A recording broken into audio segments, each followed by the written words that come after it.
Muy buenos días, amigas, amigos de nuestras redes sociales. Pues el día de hoy nuevamente aquí en estas cápsulas informativas desde la Sierra con Marisela. Y el día de hoy, bueno, este programa se engalana completamente con la presencia de la maestra Araceli Damián. Araceli, bienvenida a este espacio que tiene básicamente la intención de informarle a la ciudadanía de las acciones que se realizan a través de todo este engranaje que se ha hecho de coordinación con el gobierno de la Ciudad de México, en particular con la jefa de gobierno, para atender muchas de las acciones que se han generado a través de esta contingencia de salud en la Ciudad de México. Y bueno, pues déjenme comentarles, amigas y amigos, que Araceli Damián es maestra en Desarrollo Urbano del Centro de Estudios Demográficos y de Desarrollo Urbano en el Colegio de México. También es directora en Planeación con especialidad de Economía Urbana por la Universidad de Londres. Obtuvo en el 2004 el Premio Nacional de Periodismo Antonio Sáenz de Miera en la categoría de artículo de fondo, y también fue diputada federal por el Distrito 20, representando al Movimiento de Regeneración Nacional, y actualmente es directora general del Consejo de Evaluación del Desarrollo Social de la Ciudad de México. Pues nuevamente, bienvenida, doctora Araceli Damián, a este espacio. Y realmente, bueno, pues a nosotros nos gustaría primeramente que tú nos pudieras platicar cuáles son las funciones básicamente de este consejo que tú dignamente estás dirigiendo, maestra, por favor. Bueno, Marisela, muchas gracias por invitarme a tu programa y con todo gusto participamos informando a la ciudadanía, como bien lo planteas. Bueno, mira, el Consejo de Evaluación del Desarrollo Social de la Ciudad de México fue creado en 2007, 2008, por ahí, con la idea de tener un órgano que permita darle seguimiento a la actividad del gobierno de la ciudad en materia de programas y de desarrollo social.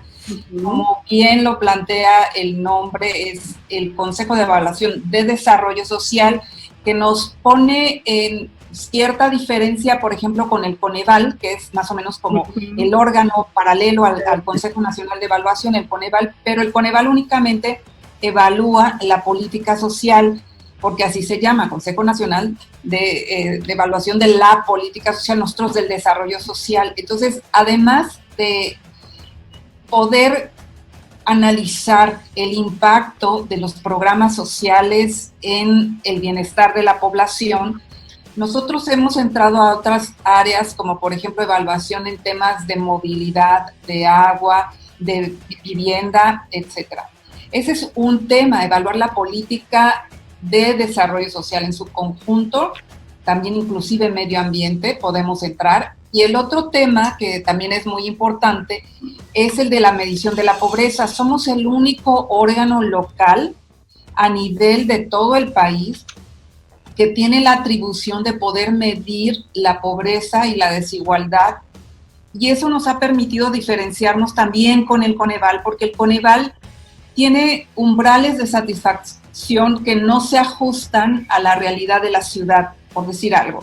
El Coneval considera satisfactorio contar con una llave en el terreno, eso lo considera satisfactorio del derecho al agua. En cambio, nosotros en Evalúa consideramos el derecho al agua completo en términos de contar con agua en la vivienda, pero además que te llegue al menos cada tercer día, porque si no, pues de todas maneras, inclusive ya cada tercer día lo consideramos con cierta rezaga.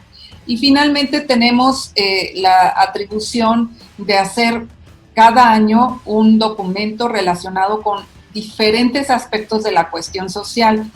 Ahorita ya en la página del Evalúa pueden encontrar dos documentos que son muy importantes. Uno que es la situación de las infancias en la Ciudad de México, que permite ver todas las características de las niñas y niños y adolescentes en nuestra ciudad, toda su problemática en términos de la falta de recursos en su familia, la situación de la vivienda, de educación, etcétera.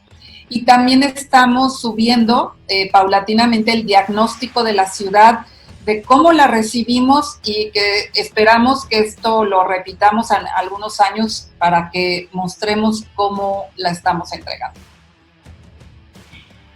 Fíjate que va a ser muy interesante tener el acceso a estos dos documentos, ¿no? Porque tenemos que hablar de un antes y un después de esta nueva forma de hacer política en la ciudad, ¿no? Y este tema de las infancias, en donde se ve reflejada cuáles son las condiciones de marginalidad, de educación, y no solamente es una marginalidad económica, es marginalidad educativa, es marginalidad de salud, es marginalidad, como tú bien dices, del derecho al agua, es marginalidad de movilidad en algunos espacios para estas infancias, ¿no? Pues es muy importante, y yo creo que es de los temas, las infancias, la niñez en la ciudad, es de los temas que más le ha preocupado a nuestra jefa de gobierno. Y justamente por eso ella impulsa, genera, crea este programa de Mi Beca para empezar, que es el programa que tiene una características muy importantes. En este sentido, doctora, Mi Beca para empezar, a través de UNICEF, ustedes firmaron un convenio de colaboración con el UNICEF. ¿Nos puedes explicar cómo está este acuerdo? Justamente porque el hecho de evaluar desde un ámbito autónomo la política, no solamente la política social, sino la política del desarrollo social, pues es muy importante, ¿no? Son cosas que de veras no es lo mismo, no es una autocrítica solamente, sino es una crítica o una evaluación externa, y eso nos ayuda a tomar decisiones atinadas y acertadas y en beneficio de la ciudadanía. Y desde este ámbito de este convenio de colaboración con el UNICEF, ¿qué nos puedes comentar, doctora? Bueno, mira, antes de hablar de ese convenio con UNICEF, quisiera enfatizar que, bueno, o explicarle a tu auditorio, este programa efectivamente de Mi Beca para empezar ha sido como el programa emblemático del gobierno de la ciudad, y marcó una diferencia muy fuerte con respecto a lo que se venía haciendo en la administración pasada. La administración pasada, lo que se le daba beca, una cantidad similar a la que tenemos, le estamos dando a todos los niños inscritos en escuelas desde preescolar hasta secundaria, se lo estamos dando a todos. Antes solamente se lo daban a los niños que sacaban 9 o más de promedio de calificación, pero además, para poderlo seguir recibiendo, eran como 300 pesos al mes, que es más o menos lo que seguimos dando. Para que pudieran recibir el recurso, los niños tenían que ir obligadamente a tomar unos cursos que no necesariamente se ajustaban a lo que ellos querían hacer o a las necesidades de desarrollo que ellos tenían. En cambio, el programa de Mi Beca para empezar, la jefa de gobierno lo presentó inclusive con este lema de todos los niños tienen talento, porque se llamaba el programa antes, se llamaba Niños Talento, y era supuestamente para promover a los mejores, con mejor calificación. Pero, digamos, aquí en realidad las diferencias en la educación de niñas y niños, y muchas veces lo que se refleja en las calificaciones es reflejo precisamente de las desigualdades que hay en la ciudad, en el país en su conjunto. Entonces, beneficiar más a los que ya tienen buenas calificaciones es ahondar la desigualdad. En cambio, si todos lo reciben, contribuyes a que esos niños que están como rezagados, que van más atrás, pues tengan un aliento, tengan algo que les permita a sus familias también tener un poquito más de estabilidad, un flujo pequeño todavía, pero constante de ingreso, y eso relaja mucho el ambiente familiar y puede contribuir inclusive al mejor desempeño de los niños. Esa es la apuesta a la que tenemos. Otra de las cuestiones es que la estrategia con la que se llegó, es decir, darle a todas las niñas y niños inscritos en escuelas públicas nos permiten llegar de una manera directa a las niñas, niños, a los hogares con más pobreza, con más dificultades económicas, porque en esta ciudad las familias con menos recursos son las que recurren en mayor proporción a las escuelas públicas. Entonces, la apuesta es que tengamos mejores condiciones para estas niñas y niños. Entonces, pero es un programa del gobierno de la ciudad, y este es la primera vez, es un programa pionero, no ha habido ningún otro en ninguna parte del mundo, es el primero. Además tiene la característica de que es un gobierno local, es una ciudad, casi ningún gobierno local tiene programas de la envergadura que es Mi Beca para Empezar, porque se está cubriendo a más de 1.200.000 niños, se está gastando más de 4,000 millones de pesos en este programa. Entonces, es un esfuerzo presupuestal muy importante, pero además hace una diferencia en términos de cómo se ha llevado la política social, por otro lado, que es focalizar a los más pobres, como lo hizo el Oportunidades, Prospera, y que no ha funcionado, no funciona en México y no funciona en América Latina, no funciona en ningún lado. Entonces, estos programas más universales, parece ser, digamos, los estudios que se han hecho en otros países sobre programas similares que han llevado otros gobiernos nacionales, tienen mejor impacto o proyectos un poco más, digamos, focalizados, pero en áreas completas territoriales. Entonces, UNICEF le pareció que era un programa emblemático porque es algo que UNICEF ya venía recomendando, que no se llevaran a cabo estos programas focalizados en la niñez, sino que se trasladara a programas universales para que ningún niño quede fuera. Porque el problema de los programas focalizados es que cuando tratas de focalizar hacia los más pobres, muchas veces ni llegas a ellos y dejas fuera a los que más necesitan. En cambio, estos programas universales tienes esa posibilidad de cubrir a todos. Entonces, UNICEF se interesó mucho porque también quiere promover este tipo de políticas que se están llevando a cabo en la ciudad en otras partes del mundo. Entonces, nos dijo que querían ellos participar. Ellos saben que nosotros somos el órgano evaluador y entramos en un convenio de colaboración, pero nosotros en realidad no realizamos la evaluación, es UNICEF quien la está financiando, es el responsable, y nosotros nada más damos acompañamiento, conocemos lo que están haciendo, damos nuestra opinión, y va a ser un estudio tanto cuantitativo de ver en qué gastan los hogares ese recurso que el gobierno está dando ahorita, y cualitativo, cómo lo toman los padres, cómo sienten este nuevo derecho, qué otros componentes estarían ellos interesados. Entonces, pues ahorita, pues el COVID nos tiene sin poder llevar a cabo pues el trabajo de campo, pero una vez que este aislamiento, esta sana distancia llegue a su fin, seguramente se podrá completar este estudio. Así es, y fíjate que la verdad es que el programa de Mi Beca para Empezar ha sido un programa que muy bien recibido por las familias en la ciudad, pero no solamente por las familias, el efecto que lleva en los niños.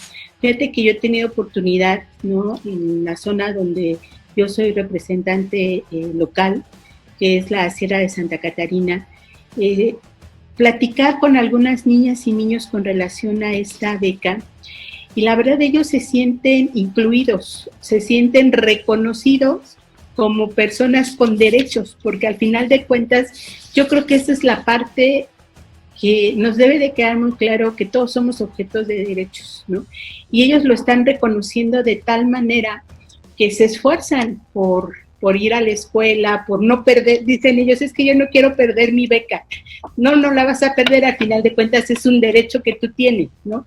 Pero sí esfuérzate por salir adelante, esfuérzate por presentar las tareas, etcétera, Pero a mí me llama mucho esa atención, independientemente de lo que con lo que ellos vayan a ocupar, porque generalmente es para el gasto de la familia, es para los zapatos de los niños, es para el uniforme, es para completar a veces el alimento en las mismas familias, ¿no?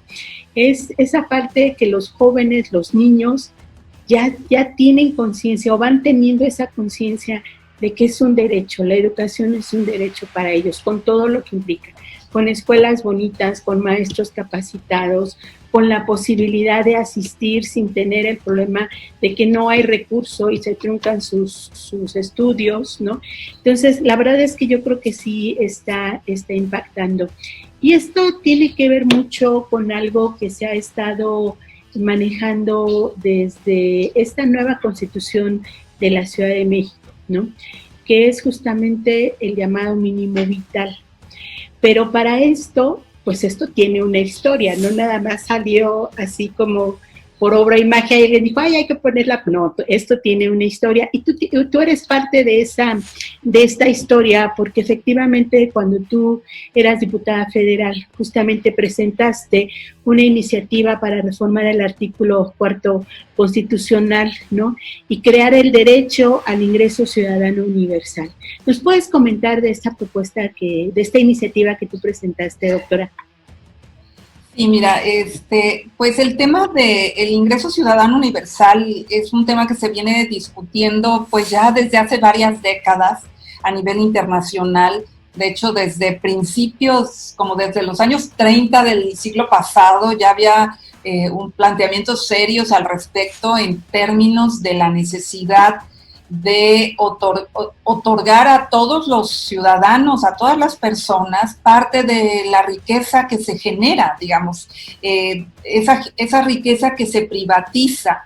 Finalmente, por ejemplo, quienes son dueños del agua, de los bosques, de todos nuestros recursos, pues tendrían la obligación de regresarlo a la sociedad, porque todos somos dueños del mundo, somos ciudadanos del mundo y en realidad nos corresponde parte de esa riqueza. Esa era una discusión. La otra discusión es que ya habíamos alcanzado un nivel tecnológico suficiente para que se recortara el tiempo dedicado al trabajo remunerado y pudiéramos dedicar una parte más sustancial a cuestiones que tienen que ver con el desarrollo propio. Por decir algo, si a la gente le gusta tocar un instrumento, que tuviera más tiempo para hacerlo, porque las máquinas ya podían hacer muchas cosas que antes los seres humanos tenían que hacer, digamos, con mano de obra masiva, etcétera. Ya está la tecnificación, entonces se van perdiendo empleos y tomó fuerza la discusión sobre el ingreso ciudadano universal porque están en riesgo por la automatización una cantidad de empleos enorme. Yo creo que, de hecho, este aislamiento que tenemos y estas nuevas formas de trabajo y de cómo satisfacemos nuestras necesidades van a generar más automatización. Y entonces los empleos que se generan se van haciendo relativamente más poquitos en relación a todos los que somos. Entonces es una forma de asegurar que las personas tengan un ingreso constante, que no tengan esa angustia, miedo y riesgo de inclusive morir por hambre, por inanición, precisamente porque no tienen ese ingreso y porque no tienen un empleo, que no lo van a tener porque ya no se está produciendo suficiente empleo. Pero lo que nunca nos imaginamos fue una situación de pandemia mundial, quienes hemos discutido el tema.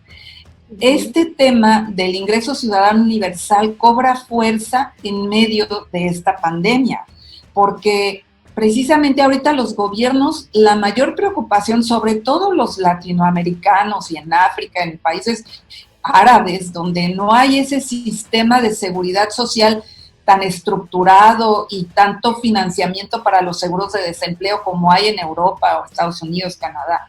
Aquí no hay algo que se asemeje a eso. Entonces, es necesario contar con un ingreso ciudadano universal para que al menos las familias en momentos como esto no se queden en cero. Si pierden su empleo, tengan al menos para comer, tengan al menos lo mínimo, lo suficiente. Y cuando no sean épocas de crisis, pues que también lo tengan, porque muchas veces pierden su trabajo por cuestiones de el cambio en la demanda, en las crisis económicas, porque lo que quieras, se enfermó, lo que sea, pero eso les aseguraría tener ese mínimo básico.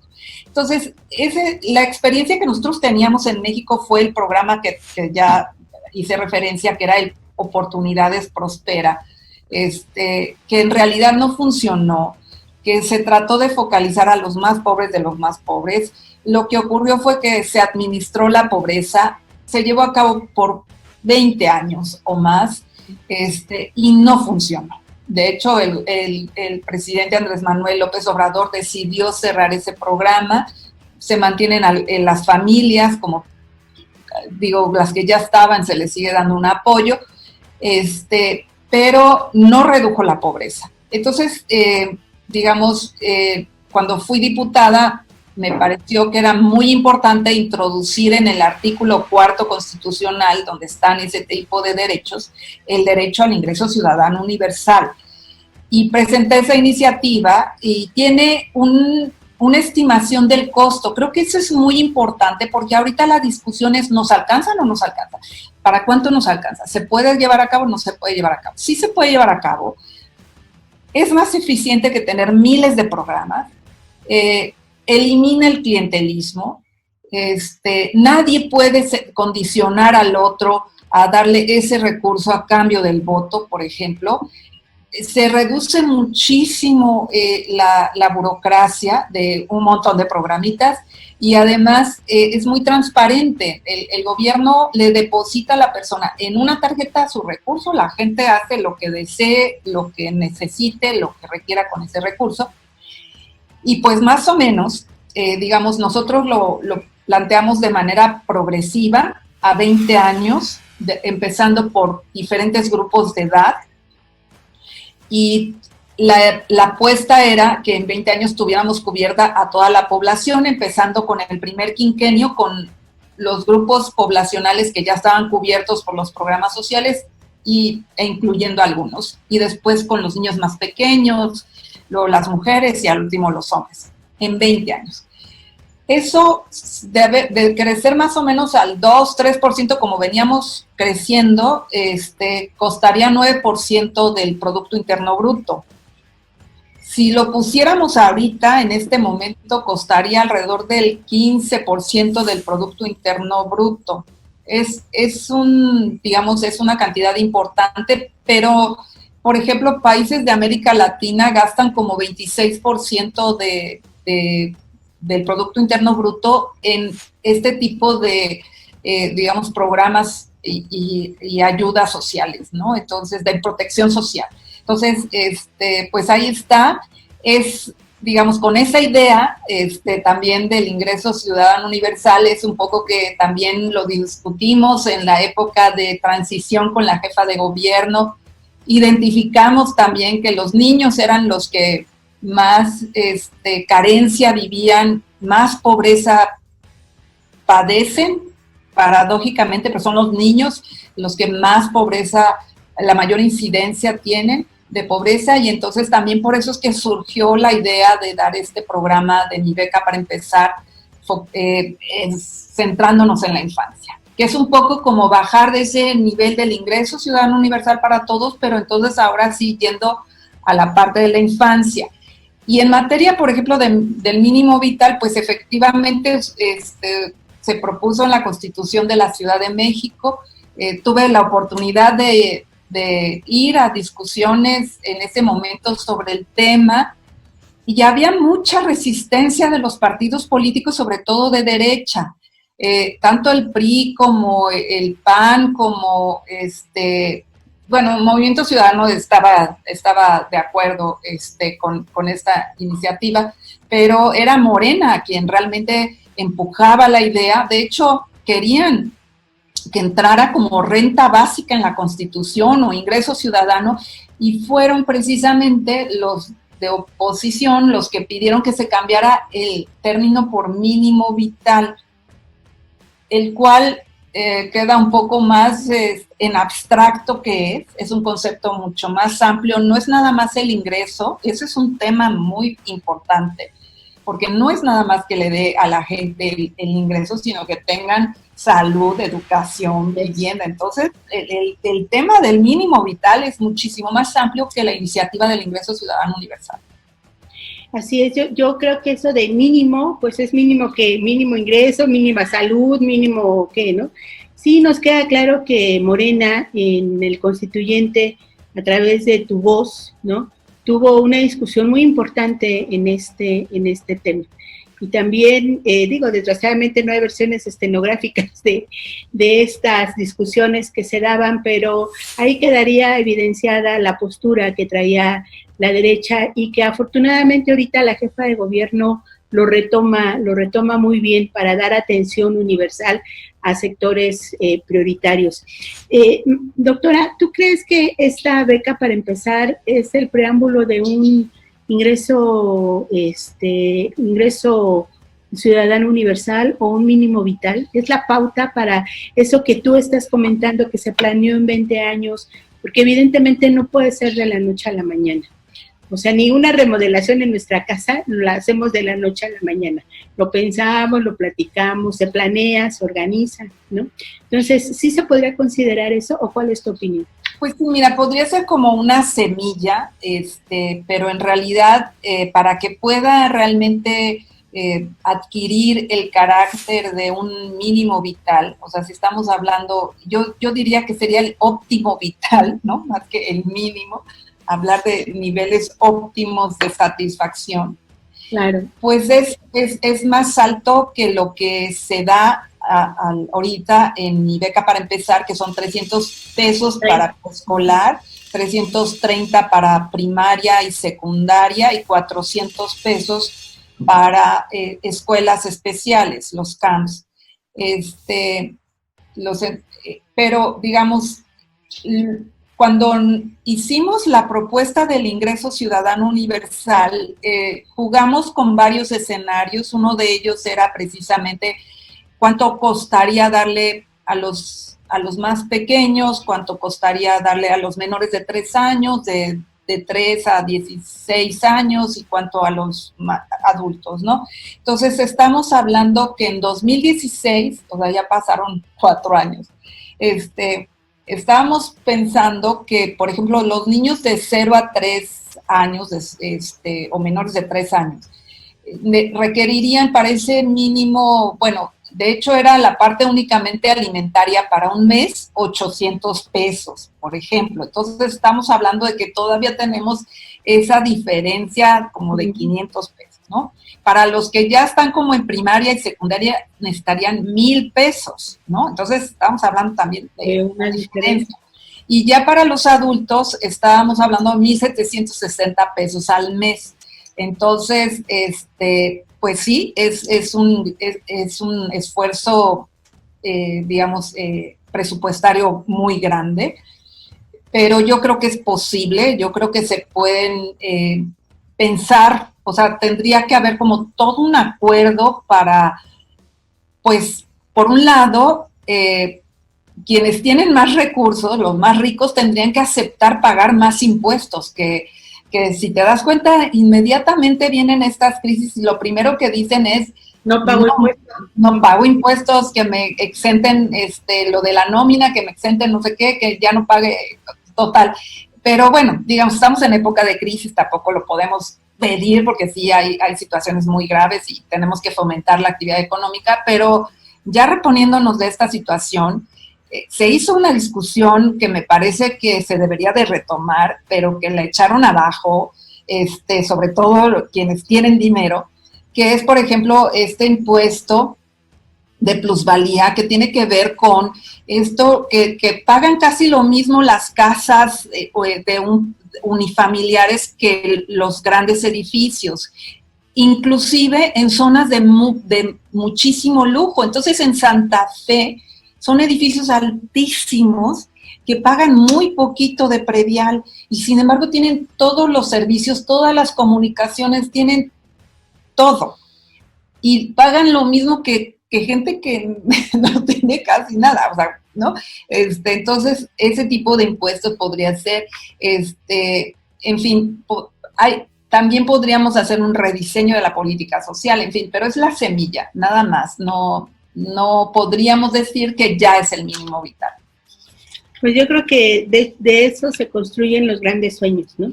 De iniciar un proyecto, de iniciar este programa, sobre todo de Mi Beca para Empezar, que, insisto, nosotros que estamos ahí en contacto muy directo con la ciudadanía, sí vemos el impacto positivo que ha tenido en la ciudadanía, no solamente en las mamás o en los papás, sino también la perspectiva que ya tienen los niños con el tema de sus derechos. Y doctora, desde el Evalúa, ¿no? ¿Cómo ves tú o cuáles crees tú que, aparte de Mi Beca para Empezar, han sido programas innovadores del gobierno de la ciudad? Mira, el programa de Mejor Escuela es un excelente programa. De hecho, el gobierno federal retoma la idea de la jefa de gobierno y la está replicando a nivel federal, pero estaban abandonadas. O sea, se hizo la reforma educativa y se trasladó a los padres de familia la responsabilidad del mantenimiento menor de las escuelas. Y pues pues en muchas ocasiones los papás no tienen a veces ni para finalizar el mes y todavía se les pedía que cooperaran para el mantenimiento de las escuelas. Entonces, lo que ocurrió fue que se fueron deteriorando y realmente hay lugares en donde los baños estaban realmente muy mal, no tenían mobiliario, ya estaba todo deshecho, la SEP con todos los recortes no financió el mobiliario. Entonces, ha sido muy importante este programa. Los papás y también los maestros lo han tomado muy bien. Les gustaría que fuera más amplio. Sabemos, porque tienen problemas muy serios y a veces lo que se les da de recursos no alcanza para todo lo que necesitan. Pero creo que empezó algo también de renovación y dignificación de las escuelas públicas, de los espacios donde los niños pasan una parte importante de su día, ¿no? Son las escuelas. Entonces, pobres, o sea, digamos, en lugar de que estén en un lugar agradable, están en un lugar deteriorado, en malas condiciones. Creo que eso no es justo para nuestras niñas y niños, ¿no? Eso es muy importante. El otro tema también de pilares, acabamos también, por cierto que esa es una evaluación que estamos ya muy próximos a subirla, también va a estar en la página del Evalúa. Pilares también fue evaluado muy positivamente, que es un programa, como sabes, de estos puntos de innovación, artes y libertad, que es donde hay computadoras, se dan talleres, los que no han terminado la educación desde la primaria hasta la preparatoria pueden terminar en línea sus estudios. Hay quienes los apoyan, los asesoran, les dan seguimiento, pueden ir a talleres de capacitación. Es muy importante también ese programa social.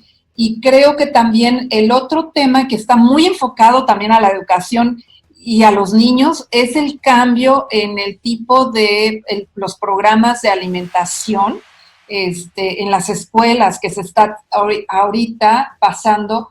La Ciudad de México se mantuvo con desayunos fríos, cuando ya en casi todo el país hay desayunos calientes, una comida caliente. La jefa de gobierno se está trasladando ahí. Se hizo también una evaluación de cómo se está haciendo el traslado, ya se identificó y que poco ya lo sabíamos, pero los niños no les gustan las calabacitas, no les gustan las espinacas, etcétera, etcétera. Entonces, bueno, pero están comiendo muchos frijoles. Entonces, creo que hay temas, o sea, en esta evaluación hay temas muy bonitos, interesantes, que nos van a ayudar a mejorar la implementación del programa, ¿no? Necesitan más capacitación, mejorar los espacios para tener los alimentos, etcétera, ¿no? Yo creo que ha sido un gobierno que se ha preocupado mucho por la parte de la infancia, los jóvenes también, y pues la educación, ¿no? Así es, yo creo que, como tú bien lo dices, el gobierno de la doctora Claudia se ha caracterizado justamente por atención a la niñez, ¿no? Yo recuerdo que ella en una ocasión dijo algo parecido como que la educación es el corazón de la política social de la Ciudad de México, y la verdad esa frase yo siempre la recuerdo mucho cuando veo todo este tipo de acciones que realiza la jefa de gobierno en favor de la niñez y la adolescencia en la ciudad. Doctora, un mensaje final para la ciudadanía, ahorita que estamos ya en una fase casi final, ya vamos viendo la luz al final del túnel en esta contingencia de salud. Ya de hecho hoy se presentaron los planteamientos que se van a seguir para a partir del 1 de junio, ¿no? Es algo, un tema que también posteriormente vamos a platicar, pero un mensaje final, doctora. Bueno, yo creo que la ciudadanía se portó muy bien. Hablando de los niños, creo que pues también ellos son ejemplares, no, aun cuando han estado en confinamiento, bueno, pues no ha habido nada serio. Lamentablemente sí ha habido situaciones un poco más de violencia, pero creo que lo que vivimos lo podemos volver a vivir y tenemos que prepararnos. Creo que como gobierno vamos a tener que hacer una evaluación de cómo se están dando las situaciones en este momento y qué parte de la política pública tenemos que apoyar. Por ejemplo, la cuestión de la vivienda, hay mucho hacinamiento. Creo que va a ser un área de oportunidad en términos de cómo fomentar que haya apoyo para que las familias puedan construir un cuarto, 2 cuartos extra y que pueda suavizar un poco las situaciones de hacinamiento en la que viven. El agua, ¿no? La jefa de gobierno se comprometió y estuvo dando prioridad a que haya abastecimiento de agua en las colonias, pero sabemos que hay que invertir más y se va a invertir, es uno de los temas prioritarios para mantener condiciones de sanidad en las viviendas. Y bueno, pues lo que aprendimos a lavarnos las manos, pues desafortunadamente nos vamos a tener que cuidar un poco más de los apapachos y los besos, pero bueno, espero que pronto podamos ya volver a la normalidad con una cura, con una vacuna, con algo, ¿no? Pues, doctora, muchísimas gracias por estar en esta ocasión con nosotros. Escucharte siempre es un placer, siempre aprendemos mucho de todo de lo que tú nos compartes, ¿no? De tu experiencia, de tus conocimientos, de esa visión que tienes de la planeación en la Ciudad de México. Muchísimas gracias. Y amigas y amigos de nuestras redes sociales, pues seguimos nosotros en comunicación. Recuerden que por ti, por mí, por todas y por todos en la ciudad, ya falta poco. Por favor, quédense en casa. Buena tarde a todas y todos. Hasta luego, gracias.